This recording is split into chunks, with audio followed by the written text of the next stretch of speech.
My ex tried to pit three mothers against each other. Instead, we built a family without him. If you picture three women with kids by the same man, you might think of fighting, jealousy, and all that drama, especially when there's cheating and unexpected pregnancies involved.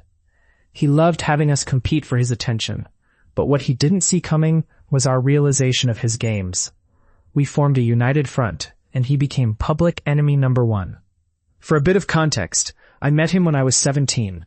We spent 10 years together and had 2 sons. Growing up together, I mistook dysfunction for loyalty and chaos for passion. He cheated early and often. If I found proof, I was labeled as crazy. If I questioned him, I was insecure. And when things turned physical, it was always my fault. There were moments when the imbalance was glaring.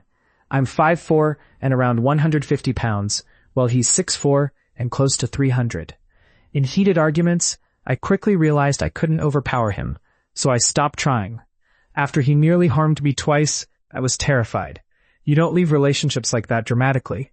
You leave quietly. I started planning my escape. I hid money, gathered important documents, and acted normal while preparing to leave without him noticing. By the time he started dating Maya, I was already emotionally gone.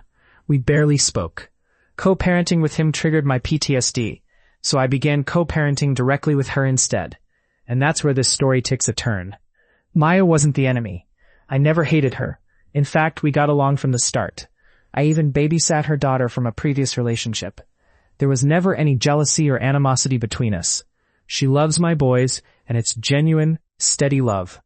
She learned their routines, showed up for school events, and remembered the little things.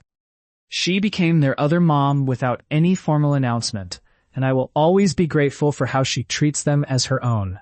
They were together for 6 years and had a daughter. We figured out birthdays and holidays like adults tired of chaos. Then he cheated on her too. One of those women was Arya. He told her he and Maya were in an open relationship, claiming it was mutual. Arya believed him and ended up pregnant while living with Maya and raising their daughter. He kept this secret for 5 months. When the truth came out, he expected a war. But instead, we compared notes. Arya had screenshots that cleared her name, and we realized we were all sold slightly different versions of the same lie. After Maya left him, he tried to regain control through threats. My boys were furious with him for cheating on Maya. She was their other mom, and they didn't want to see him. Legally, he had never established custody, so I didn't force my kids to go. Because of that decision, he started threatening me, telling mutual friends he would harm me. This was also when my boys began to share the abuse they had experienced from him. So I packed what I could fit in my car and moved 13 hours away. Here's the part that's all too familiar. He didn't fight it. No custody battle, no sudden transformation into Father of the Year. Just silence. At one point, he even vacationed in the state where I live now. He was less than an hour away, but didn't reach out at all. That silence spoke volumes.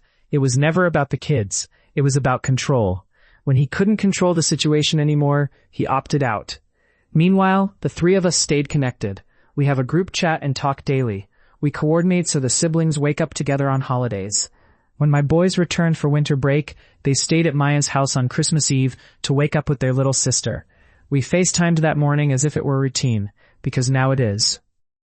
Just 3 women who realized the most unstable part of the situation was the man in the middle. He tried to pit us against each other, but instead, we compared notes. He tried to isolate us, and we built a village. 3 mothers, 4 siblings. He thought he was the main character. Turns out he was just the cautionary tale.